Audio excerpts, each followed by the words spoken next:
Welcome to African American Conservatives, the soul of the conservative movement. I'm your host, Marie Strader. Please go to brightnews.com. That is the YouTube channel for Bright News, and you can find our commentary and our videos and podcasts there. Please subscribe while you're there. You can also find us at anchor.fm/AACONS. You can also find us at AACONS, AACONS.substack.com. And if you'd like to support our work, you can also go to anchor.fm/AACONS/support. In Central Texas, where I am located, and across much of the nation, we are experiencing an ice storm, and it got our guest. Typically, Alan West is our guest on the once a month in February, and he is locked in, snowed in somewhere. So he was not able to join us today. So you will have DK and I for the whole time to talk about a number of stories of the day. So let me bring DK in. DK, welcome. Hola. Hi. Hi, how's it going in Texas? It's cold and icy. Cold and icy. Yeah, for this California girl, I'm not used to ice. I Yeah, what's that? remember seeing the pictures of your kids online, and it was like the first time they've seen snow when they moved to It was the Texas. first time they had seen snow in Texas, yes. Yeah. So it's And pretty now they're interesting. like, whatever, I've seen a lot of it now, so whatever. Well, as a New Jersey guy, I can tell you snow is fun for a while, but once you start shoveling, This is ice. This is it not is the even worst snow. thing. I Yeah. wish it were snow. This is ice. I'm currently looking out my window and I see my neighbor's icicles dripping off of their house. Oh boy. So yeah, That's not good. no. So everything is shut down. Roads are pretty much impassable today. That's what all the news is saying. They've been saying that since yesterday morning. We have an advisory through tomorrow morning. I guess I shouldn't use these timestamps because we record not on the day that this posts. So hopefully by the time people see this, we'll be thawed out a little bit. Okay. But I wanted to talk to you today because today marks the beginning of Black History Month. And I don't know about you, but once we start talking about Black history, I get a little bit of pushback from folks, kind of like, well, what about White History Month? Or, those kinds of things. And I guess it bothers me because I feel like, and I'm not one of those militant sort of people. I'm half white, half Black. But I feel, and I've always felt, and I've always enjoyed Black History Month because, when we were in the process of adopting my daughter, two of my children are adopted, and her younger brother, one of the things that we discussed was Black History Month because she was in a school that was predominantly white. I think she was one of 3 students that was Black. And she was really struggling because she felt like, well, what about me? What about people that look like me? How come I don't see anybody that looks like me? So for Black History Month, I sent her a care package. There was a school supply store nearby, and I sent her some stickers and, some of the, hands and gingerbread people made out of different shades of that people come in and those kinds of things. But I kind of wanted to talk about it because Black History Month's always been kind of special to me. The contributions of our people to this country. But I think the biggest concern that I have is, one, it's relegated to a month. And I never did that in homeschooling my kids. We always studied the contributions of Black Americans when we could. But also the fact that we tend to study the same people all the time. It's like always about Martin Luther King or Harriet Tubman, and they have amazing contributions. Do not get me wrong. But there are other people. There was Black Wall Street and the wealth that was amassed during that period of time. Madam C.J. Walker. There's so many other people. If you go to Alan West's site today, he talked about, of course, again, I'm doing the timestamps, but he's posted this week, since the beginning of Black History Month, a number of profiles of people. And so you can go there. Wall Builders has an excellent resource of Black Americans and their contributions to history. There's a great book that we studied for our homeschool that was called Setting the Record Straight in Black and White that I really enjoyed. So I don't know, what are your thoughts about Black History Month? Well, whether or not we relegate it to a month or not, I think Black history is something that all Americans should study as much as possible, even if they're not Black, because it's such an integral part of American society, American history, and American culture. And just the study of it, I mean, from the early slave trade days where Blacks were taken from the tip of Africa by Europeans, sold to these European by the other Blacks. And I know that was a big story a few months ago, because when the movie The Woman King was released, few people remembered that uh, that these empires were mostly taken were mostly taken neighboring Africans to sell, and that's how they built their empire. I remember it was Thomas Sowell who was heavily critical of the miniseries Roots, because it misrepresented so much Black history. So you go from there to um, how Blacks survived in early America before America was even a country. Right. How we did in the Revolutionary War. Many of us, I should say, fought in that war. And then we have the great debate between the slave states and the free states, or I should say the freer states. And we can go all the way through, the pre-Civil War period, the Civil War period, the Reconstruction period, the turn of the 20th century, the fight for the right to vote, the fight for public education, the civil rights movement, Jim Crow. the Jim Crow. I mean, it's such an integral part of American history, as I was saying. And we once had a professor on the show, a law professor, and he went over some of the most important um, Supreme Court decisions made in American history. And so many of them, at least the ones we focused on, dealt with African Americans, Brown versus Board of Education, and so forth. These decisions that made it okay to go into a free state and capture a Black man and drag him back into slavery. It's a topic that can be discussed in great detail and great color. To excuse the word color, and great can be discussed in great in great detail. It's an exciting story. It's an American story. It's a human rights story. It's a human condition story. I think everyone should focus on Black history as much as possible. Our friend Alan West has on his Substack today this great story about Bass Reeves. Yes.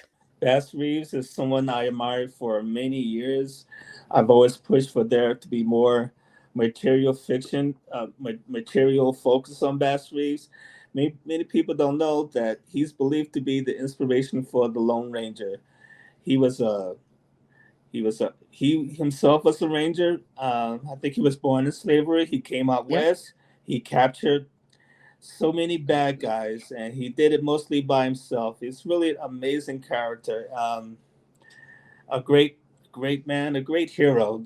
He was unbelievable at what he did, and I'm happy that Alan West focused on him as the first entry into his Black history story. So I think it Yeah. just continues.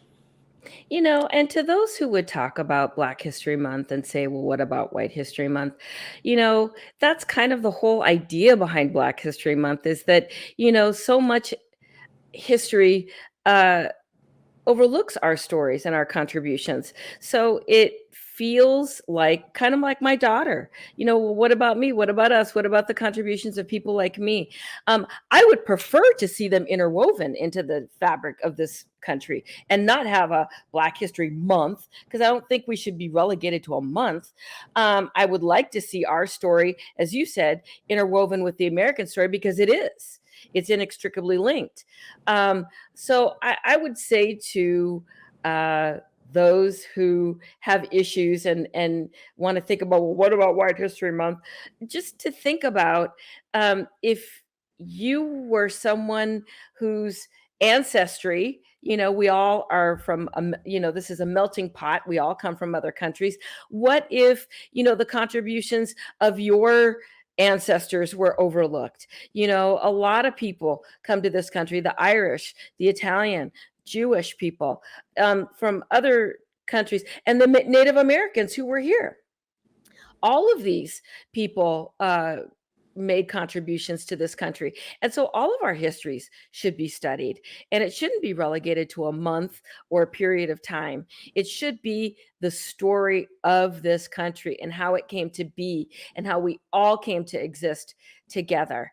So that's kind of what I wanted to talk about today because I feel like it's a very important discussion that we need to have. And I'd like to have it without the whatabouts and just focus on the fact that we are all human beings. We all have a role in this country, whether it was one that we wanted to have or one that was forced upon us.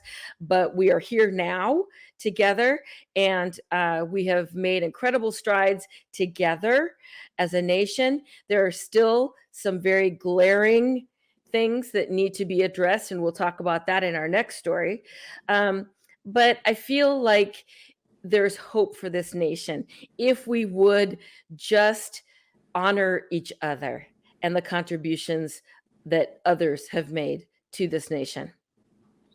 Well, I would just say one more thing that so I lived in New York City for a very long time, worked in Manhattan, and even though Manhattan was mostly white, every weekend there was an ethnic celebration. It seemed there was like a Russian Day parade, a Jewish Day parade. Italians, of course, have their Columbus Day, and there was the Irish St. Patrick's Day, and of course the Hispanics had like 2 or 3 days because sometimes they got broken up to Hispanic Day, then it was a Puerto Rican Day, and so forth. And of course there were other ethnic groups that were represented with parades and festivals and so forth. Armenian festivals, if you go in certain neighborhoods, and Cherry Blossom Festival in San yeah, Francisco when I was growing up was very popular. and of course they had the whole. We had a New York has a great Chinatown, so of course there was all kind of China Day New Year, festivals and so Chinese forth. New So, Year. Yeah. and I never complained about that. I always thought it was normal, and Yeah. then later, you start seeing these comments that why is there a Black History Month? Why isn't it like a why is there an African American History Month? Why isn't it just an American History Month? And I'm thinking, now where does that come from? Hopefully, it's just a minority of people who have that point of view. They're obviously a very vocal minority, but I doubt they speak for most people. But it's just so much hypocritical in my point of view. Yeah. So, I mean, we study the contributions of white Americans every single day. So that's where that comes from. And it would be nice. And that's my third story. We're going to get it to the representation of Black people in books. But, to how rare is it to see a cover of a book with a Black person on it? Or, I mean, now you see a lot of interracial commercials, but you didn't used to. It was kind of like, oh, that person looks like me, And so, um, growing up in the 70s with all that black exploitation, which we'll get to when we talk about this, but we was just people who were unsavory characters, and that's the only time you really saw black people in movies. But I want to get to your story today. Tell us what's on your mind. Well, I wanted to talk about this Tyre Nichols case. Just want to say that I think today is his funeral as we record. And I think the story of Tyre Nichols is mostly known. Here's a picture of him now. And to me, Tyre Nichols is, of all the killings we hear about police officers killing an unarmed black man, the Tyre Nichols case is the one I found most personally disturbing, at least since the killing of Fernando Castillo, which was in 2016, because these other killings, the ones, even the controversial ones, they mostly dealt with black men, even if unarmed, who were fighting the police, refusing to be restrained by the police, or trying to escape from the police. Even the George Floyd case, in my opinion, was not an intentional killing. It was a matter of police officers trying to restrain someone who, for whatever reason, was hysterical, and they thought they can put their knee on his back to prevent him from escaping, from hurting other cops, hurting other people, hurting himself. And that had a very tragic result. So, but in the Nichols case, there's no excuse for what happened.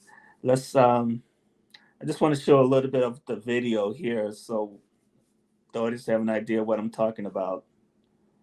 On January 7th, Memphis police pulled over the 29-year-old for alleged reckless driving. You guys are really doing a lot right now. Bro, lay down. I'm just trying to go home. Lay down. Man, if you don't lay down, I am on the ground. Put your hand on your stomach. That apparent traffic violation resulting in what many are calling a brutal and heinous attack. Give me your hand.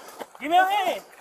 You might get sprayed again. Tyre Nichols heard calling out for his mother just blocks away from where he lived. Watch out, watch out. Watch out.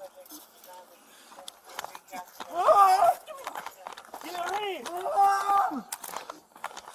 Mom! Video from police-worn body camera in this light pole show Nichols beaten and bloody. He hot. He hot as a mug. Hey, sit up, bro.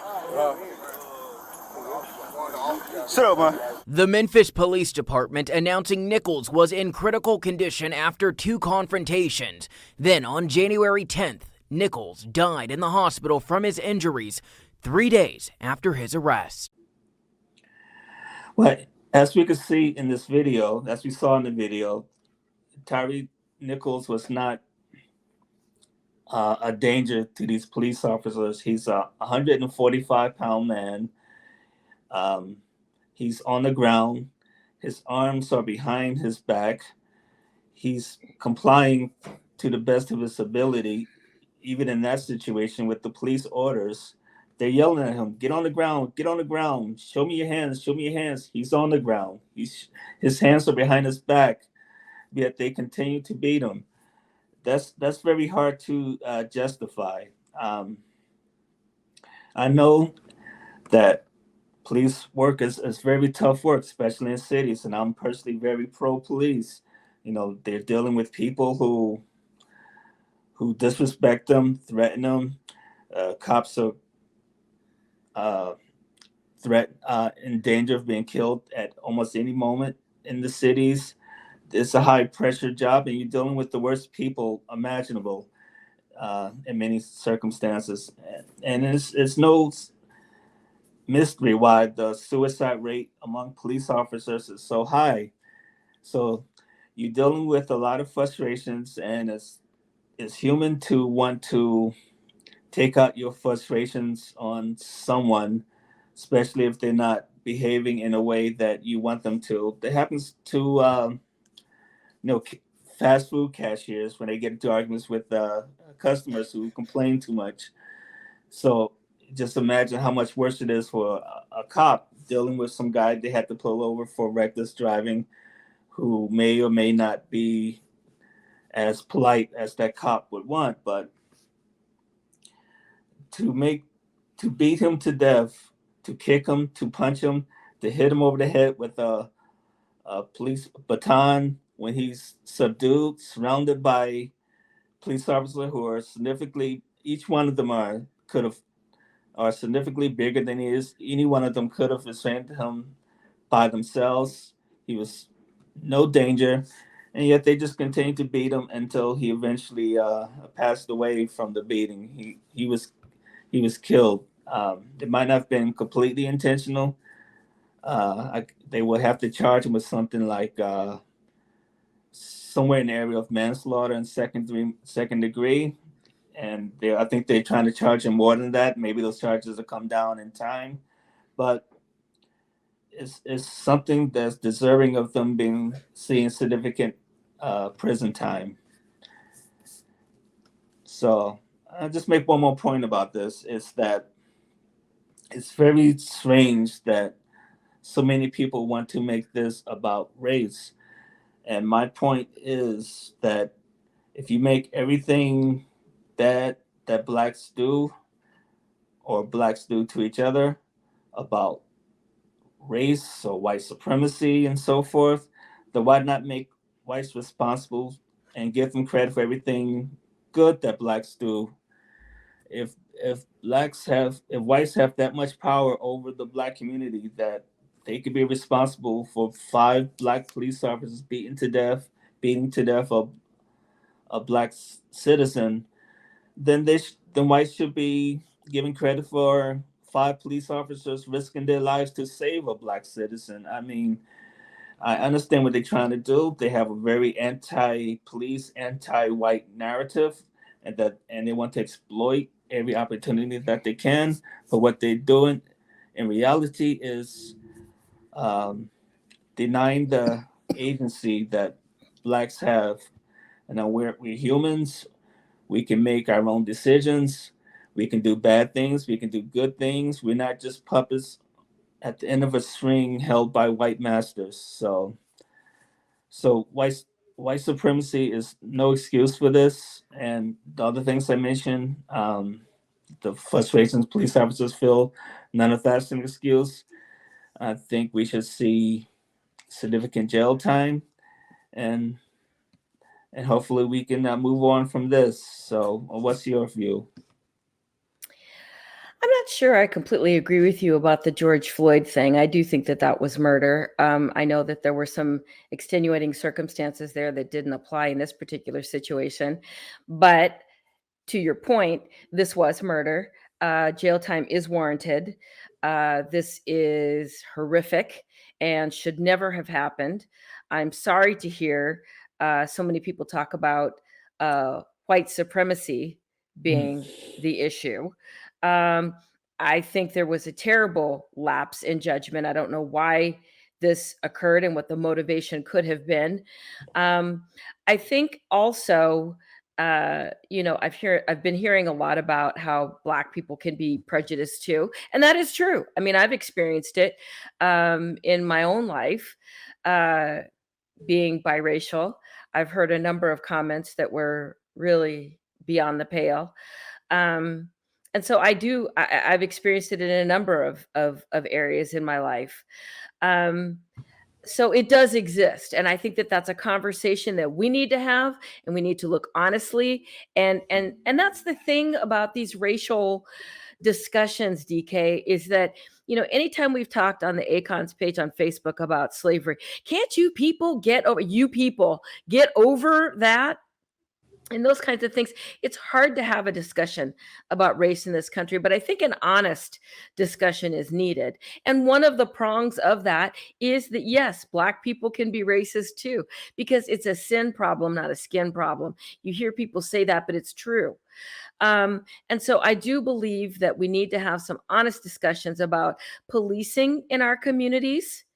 I think that extends back to the time of slavery when, patrollers would come out and try to catch slaves and take them back. So there's always been kind of this unease. And so this kind of thought that, black cops work for the man, as you pointed out. And so I do think that we need to have some conversations about that. But, I also think, and this bothered me, but if you Google it and you go back, well, there's a couple of videos that you'd have to Google, but Tim Scott, who's been a friend to this show. He's been on a number of times. I've met him. He's a great guy. He has talked from the House floor about driving while black. Brought tears to my eyes. We watched it with my family and had a discussion about that. But he also talked, maybe it was last year or the year before, when he introduced the legislation for criminal justice reform, and how repeatedly he was, and I mean, I said, put anything in there that you want, and I will sign off on this, just, let's get this reform done. And people, because he was Republican, staunchly refused to listen to anything that he had to say. But I read it, and it was pretty well, it was a pretty comprehensive plan. And I feel like that's kind of where we need to go. We need to start talking about true criminal justice reform and what that looks like. And we are so partisan and so factionalized. I don't know if that's possible to have a discussion without inflamed passions getting in the way. These types of situations, such as we saw with Tyre Nichols, are unconscionable and should never, ever happen. Botham Jean is another person that I can think of that should never, ever, ever have happened. But here we are. And so there are a number of people that we could talk about that were unarmed. I'm thinking of Tamir Rice. There are other situations that we could talk about, and we should talk about, and we need to talk about. I don't want Antifa to go on a riot, or BLM to go destroy neighborhoods and loot. That doesn't bring anybody back. It doesn't do anything but hurt the community that people are living in, and keeps them from being able to have a place to purchase goods and things like that in their communities. And a lot of these are Black-owned businesses, so it's self-harm, really.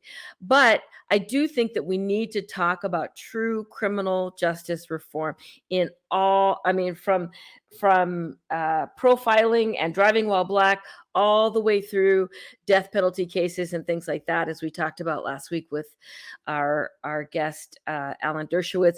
I'm not a huge proponent of the death penalty because I've seen too many innocent people that were wrongly convicted. So I do think that we really need to talk about all aspects of this rationally, calmly, and with solutions as the focus. What's happened in the past has happened in the past. We can't bring anybody back. We can't fix what has happened. But the beauty of this country, and when we talk about slavery and, oh, you white people did this, and oh, yeah, where are we now? Oh, the flag did this or the flag did that. That's why I kneel and la, la, la. Where are we now? This country has also given Black people voting rights. It has freed slavery. It has also done a number of really good things. So let's talk about where we are. Let's all come to the table. Let's be solutions oriented and not hash out, you did this to me and I'm still carrying a grudge about that.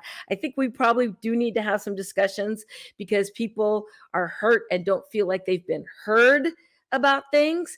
I mean, if you want to start that up, just talk about the hyphen in African American conservatives. That's like beans and chili here in Texas. That'll get a fight started. So, but we need to have some conversations to kind of pave the way. But I think that that's where we need to go next and really talk about true criminal justice reform in America for everyone. Yeah, that was very well said. I mean, there's not much I could add to that. I'll just say that racial profiling is a fact of life in this country, and I know that when I was a teenager, I would go through certain neighborhoods I wouldn't be allowed to walk through. There were stores I wouldn't be allowed to enter. There were stores that would allow me to enter, but the security guard would be so close behind me wherever I went, I could probably smell what he had for lunch that day. So I understand what's going on. I've been stopped by the police numerous times. Pushed against the wall and frisked because I happen to look like someone who did something. But the issue itself, as offensive as it is, and how much we hate being stopped for no other apparent reason other than the fact that we're Black. The issue is slightly complicated because Black people racially profiled too. Jesse Jackson had a famous quote that he said that if he saw a gang of young Black men walking down the street toward him, he would be more nervous than he would be if he saw a gang of young white men walking down the street toward him. And it's a sad reality in this country that so much of the crime that occurs, especially towards Black people, is disproportionately the result of Black men. So whether it's the police, whether it's a shop owner, whether it's somebody walking down the street, even if they're Black, white, Hispanic, Asian, or whatever, there is a reaction that they get when they see a young Black man. And it's not solely because of racism, it's because they see so many examples of young Black men committing crimes. If I was working behind a cash register at a 7-Eleven, for example, or any convenience store, and if I saw like 10 Black men walk in at the same time, especially if they're teenagers, I would be very nervous and sometimes more times than we care to admit, justifiably so. And it's the same with the police. If a police officer sees someone who looks suspicious, more time than not, that person who looks suspicious is going to be the same skin color as the police officer, if the police officer is Black. And I'm sure they had something to do with Tyre Nichols also. I mean, maybe they wouldn't have treated a white person who was pulled over for reckless driving in quite such a hostile way, but maybe they would have. So it's a very complicated issue. It's not completely because of racism, although one can make the case that a lot of it is. And I agree with you. That should be on the table. We should talk about that. And right after Ferguson, I call him my cousin. We grew up together. And he said, well, you have Black sons. I have Black sons. Aren't you concerned about them? Don't you think that they could get shot at any time? And yeah, they could. But, I told him, I said, part of it is because of what we're seeing, this looting and rioting for, 7-10 days every single night where things are being burned down and faces like ours are doing the pushing, turning cars over and carrying out these plasma TVs and all of this kind of stuff. I said, do you really think that white America, seeing this play out on their televisions every single night, do you think that when a white woman now sees a young Black man, she's not going to, the instinct is for her to clutch her purse and walk around? You kind of see this sort of catch-22, right? If Black people get offended because white people act in that way when they see them, but then you see things like this on television and it doesn't put us in the best light. And so we may be justifiably angry because, a 12-year-old unarmed child was accosted or killed or whatever. I'm thinking about the case in Florida. And so, I think that we need to really, like I said, have a rational conversation about this, not when any particular case is going on that we can tie it to, but just talk about some of this stuff. But we need to look at what we look like when we do these sorts of things, like the rioting and the looting, that doesn't engender goodwill, and and you can say that you're angry, and I'm angry. I do have 2 Black sons, and I have talked about what to do if they get pulled over, and I have talked to them about how they comport themselves. When we go to the store, I'm always talking to my youngest son about wearing his hood up or anything like that, about wearing a hoodie in particular. And why shouldn't he? It's a piece of clothing that they sell at a store. There's no shame in it. He's not wearing an Antifa mask or, a BLM hoodie or anything like that, But the fact of the matter is, because of those situations, yeah, you talk about it, you've got a game plan in place, and you can feel angry about, why do I even have to talk to them about that? Do white people talk to their white kids about some of that stuff? And I don't know, I can only talk about my family and what we do. And I've talked to a number of Black families who've had those conversations. It's sad that we have them, but are we completely without culpability in that? And that's what I'm saying. Nobody wants to talk about that piece of it, that we have some culpability, just like we're talking in this case, that yes, Black people can be racist. We don't want to talk about that piece of it. We just want to talk about what the white man does. But we need to talk about all of these things, all of the shades of the complexity, if you will. And that is intentional, that verbiage. There's a lot of complexity to this issue, and we need to really begin to have some true discussions. But this country is so polarized. I mean, the fact that this plan that Tim Scott had was so nuanced and so well developed. If you really go and read his Justice Act plan, it really covered everything. But I mean, if you had read it and let's just say they took the cover sheet off and they didn't tell you who came up with it, or let's just say they put somebody else's name on it. Let's say they put, Ayanna Presley's name on it or somebody else. Then we might be hearing about it. Maybe it would actually be a law. I don't know.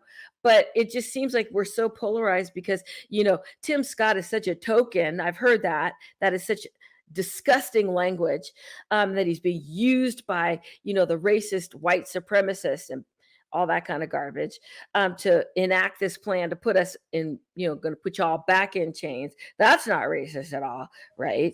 To have him say that or whatever. But still, I'm on a tangent. I don't want to digress. But, those kinds of conversations, all of those things are true. All of those things are true. You can have what happened with Tyre Nichols, which is absolutely unjustified, absolutely disgusting, should never have happened, and deserves to have its day in court. And Black people can be racist too. I mean, both of those things are not mutually exclusive. And we act like they are. And we are so polarized and factionalized in this country that we can't even have an honest discussion about some of these things.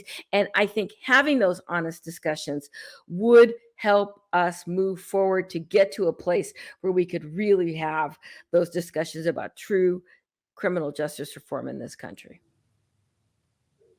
Now, I saw something interesting on TV yesterday. It was a promo for a Jane Austen movie.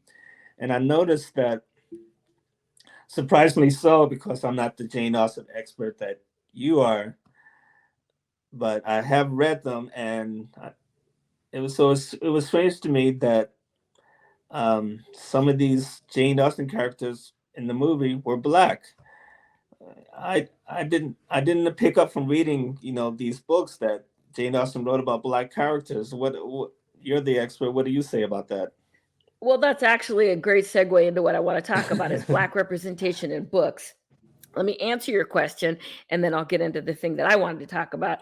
But the whole controversy is around the new Persuasion happens to be my favorite of her books, by the way. But there's a new adaptation that came out last summer starring Dakota Johnson.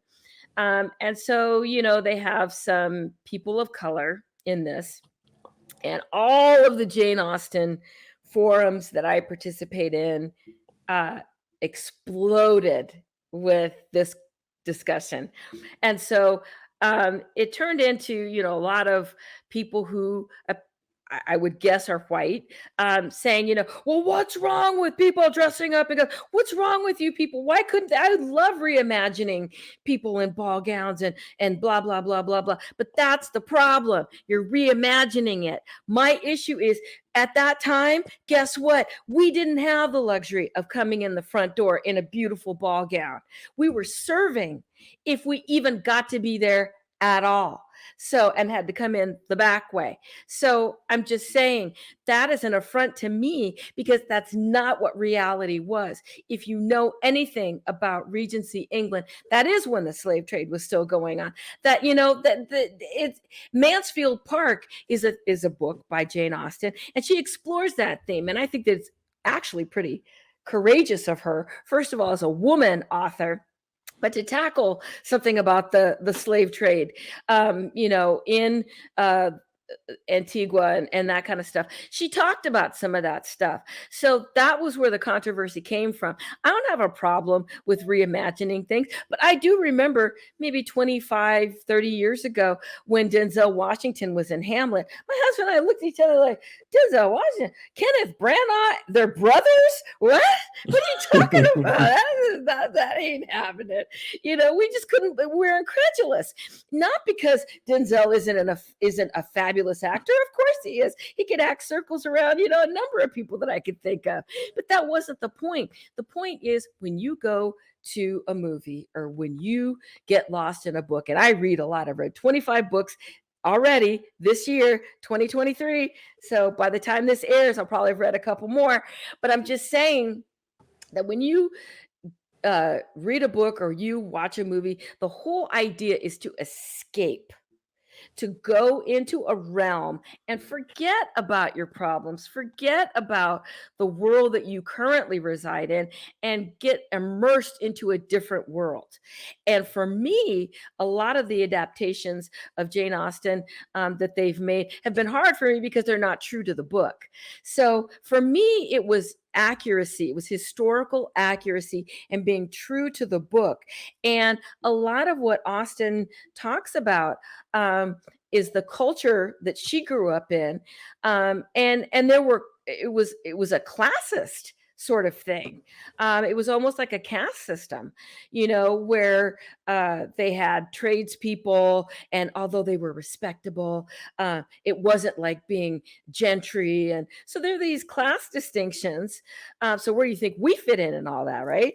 So this adaptation was really difficult because it suspended that sort of being able to escape into this period of time, because that was not the reality for people who look like me and people who look like you.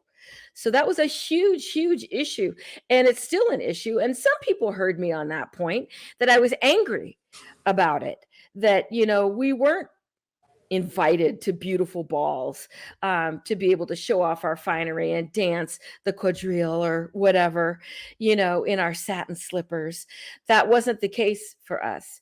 And so I don't know. I still see a lot of that going on a lot of the forums that I participate in, because Bridgerton is a thing. I don't watch that because it's a little too, it's not innocuous enough for my standards. You know, I don't watch that kind of thing with the language and the steamy scenes and all that kind of stuff. So, but it's still a big thing where people are like, oh, you know, we're woke now, and so we need to have this diverse cast that expresses the you know, that Asian, because I think one of the leads, Captain Wentworth, is an Asian person.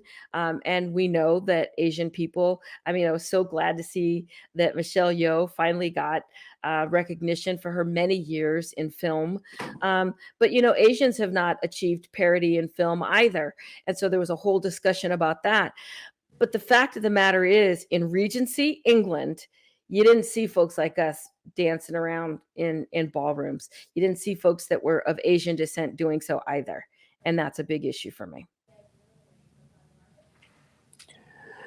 Well, my comment as or more of an observation, that there are a lot of great writers out there that I've read, and I've read many great Black writers like Toni Morrison or Colson Whitehead, who write primarily Black characters, and it's the same with Hispanic writers like Gabriel Garcia Marquez. Uh, he's a fantastic writer. He writes Spanish characters, and someone like Amy Tan, who's an Asian or Asian American writer, she writes characters who are primarily Asian. And when their work is adapted, the characters in the movie or the TV show are almost always the same ethnicity as they are in That's the the point. books. Yes. So, what's wrong with a great white writer who writes primarily white characters? I mean, that's what they know. I'm sure Jane Austen didn't grow up in a diverse community. You know, she didn't go to balls where there were black uh, counts. There might have been one or two, but I thought of it was as many as being represented in these movies. And And I don't know what's wrong with that. I don't know what's wrong with Mark Twain writing about Tom Sawyer being a white lad. I don't know what's wrong with J.K. Rowling writing about primarily white people, um, and so forth. And my bigger issue with this is that it's such a distortion of realities. I think you articulated that better than I could, but as you said, white the the world back then is not how these woke people are trying to yeah. depict it. Um, and I think we have one more point you wanted to make. Well, the issue around that is, as you said, Amy Tan is Asian and she writes about Asian characters. Marquez is Hispanic and he writes about Hispanic characters. That's the issue, is that my frustration around white writers writing in characters of color is that I've rarely ever seen this discussed. But it is really a sore point with me, is that when you have a white protagonist from a white author, that author, I grew up reading Nancy Drew. I loved reading Nancy Drew. They talked about her Titian hair. I had to look that up because I was, 8, 9-year-old me didn't know what Titian meant. I know what it means now. It means she had red hair. But back then I didn't. And so they talked about, her Titian hair and all these other characteristics that she had. 5 minutes ago, I didn't know what that meant. So, But so here's the thing. When you hear white characters from a white author, they describe their hair color, they describe their eye color. They never say this is a Caucasian character. You figure it out because I haven't seen too many black people naturally with red hair. I haven't seen too many people that are, black that have blue eyes naturally. There's some, yeah, don't get me wrong. But I'm just saying, generally speaking, I'm picturing a white person when I see somebody say, her blonde hair and her blue eyes. I'm thinking, okay, she's white. But guess what? When they start talking about her wisecracking Latina friend, it's her wisecracking Latina friend. They have to throw in the ethnicity there, or this large African American gentleman stepped out of the shadows, or whatever it was, or the rotund Hispanic cook.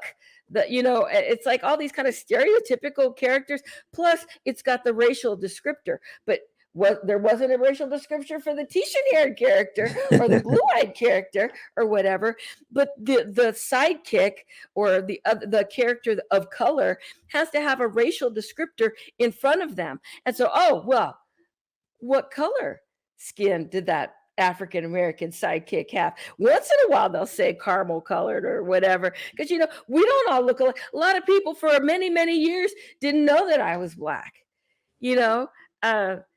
So there's variations, the high yellow kind of hierarchy that existed in African American communities. A lot of people outside our community don't know about good hair discussions. Usually I have my hair out when we tape, but it was a lot to deal with in this weather today, so I didn't. But I have good hair. I'm high yellow. So some of these discussions that we have inside of our community, but those outside of our community, we're all kind of lumped in together. So even though in the Hispanic community, you talked about Marquez writing Spanish characters. Spanish is a language, and so within communities, because you and I are studying Spanish through Duolingo, there's in Spain, they say hacer instead of hacer, as you would say in maybe a Latin American country. There are different accents in Colombia versus Puerto Rico versus Argentina. Those kinds of nuances that don't translate. It's the same in the Black community. Somebody who's Black in New York has a very different experience than somebody who's Black in Alabama.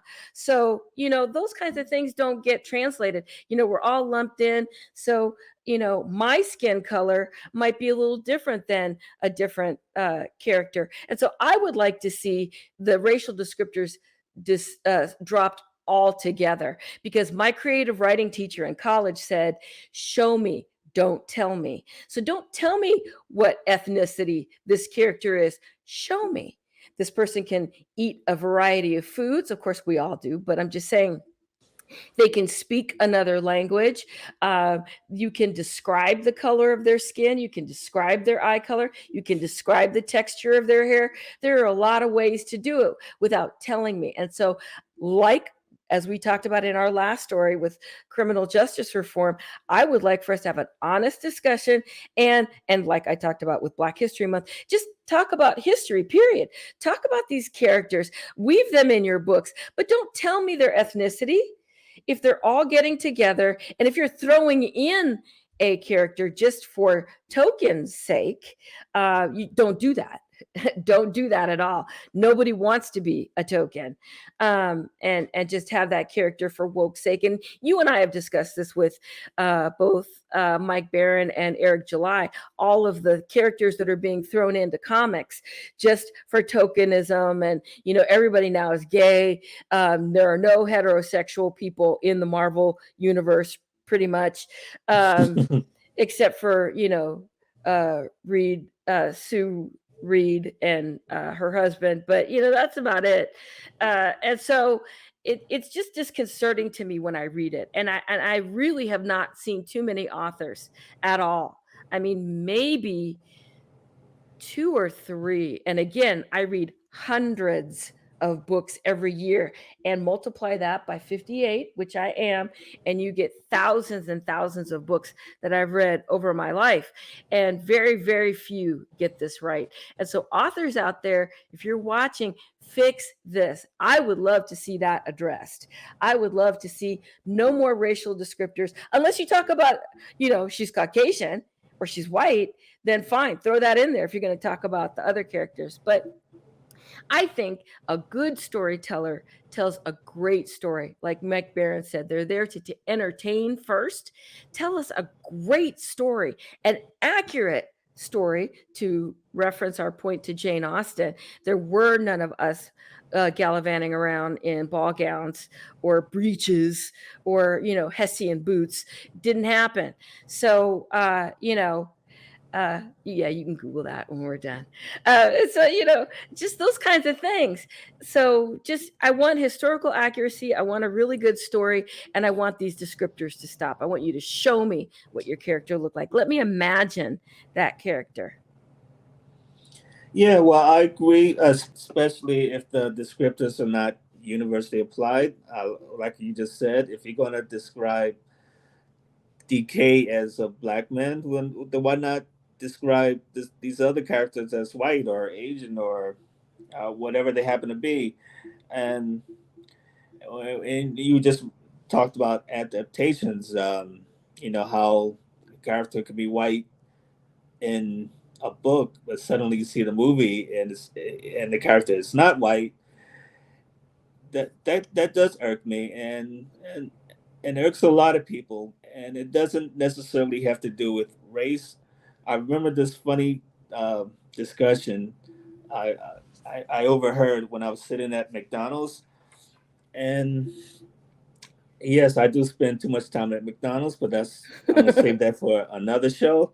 And you knew what I was thinking. I was actually thinking that. Yeah, we know each other so well. They do have good fries. They do all day. No shame in that.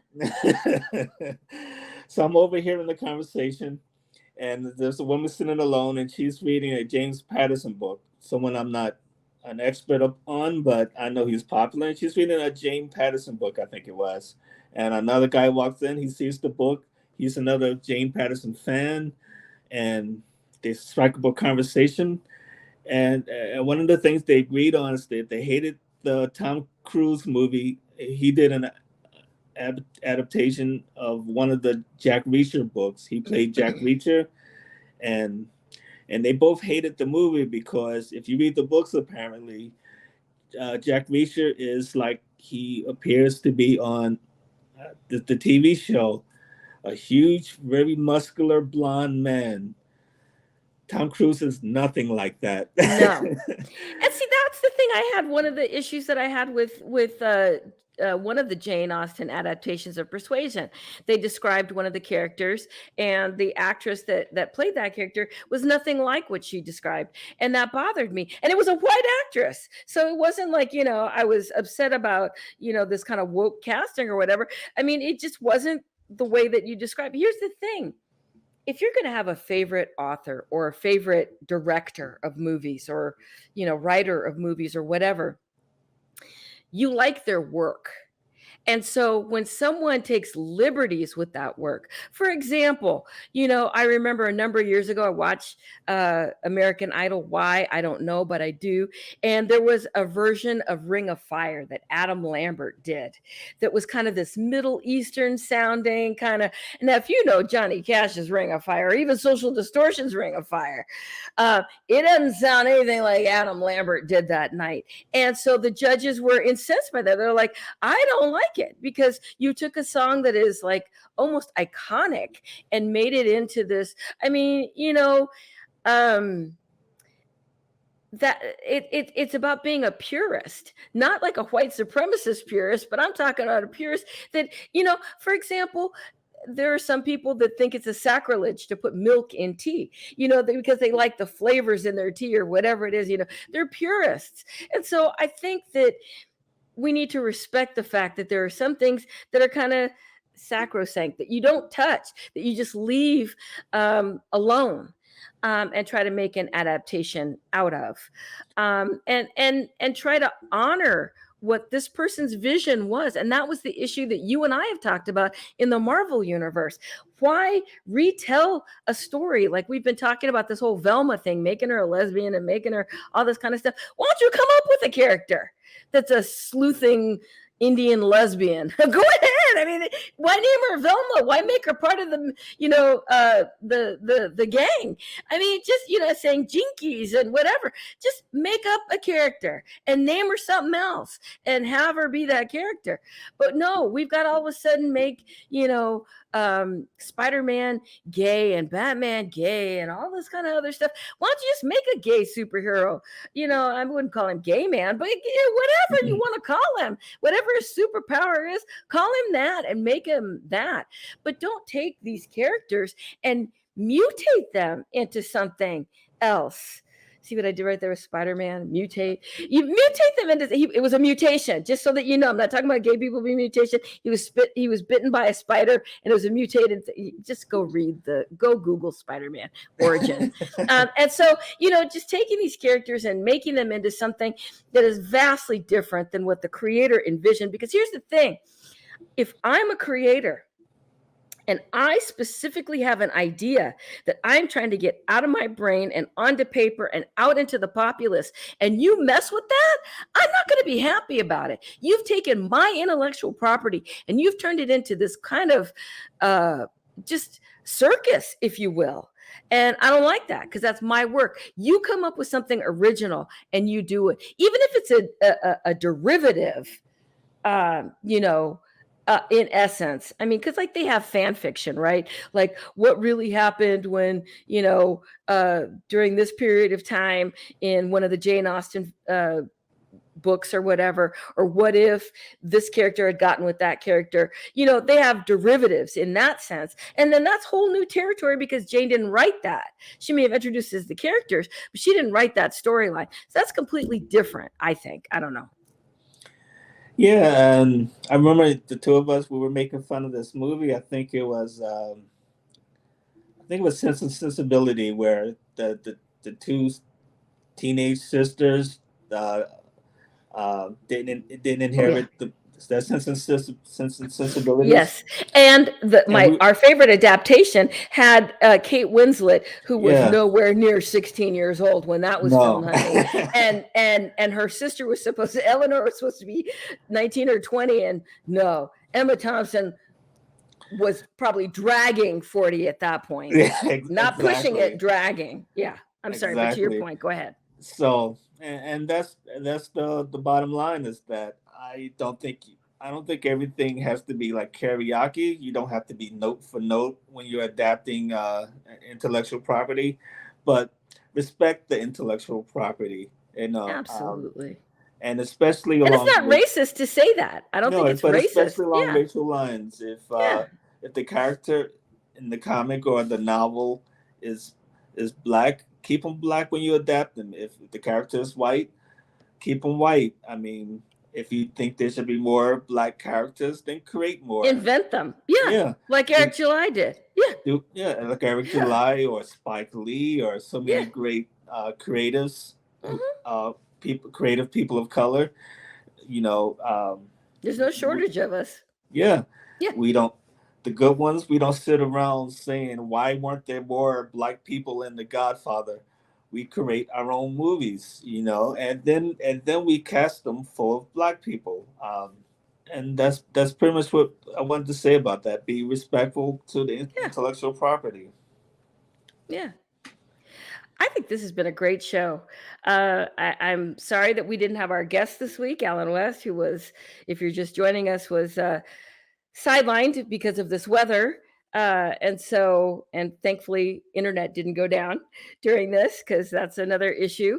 So let's all pray for those who are in this storm this week. It's been a rough time for many folks, but be that as it may, it was a great discussion here at African American Conservatives, the soul of the conservative movement.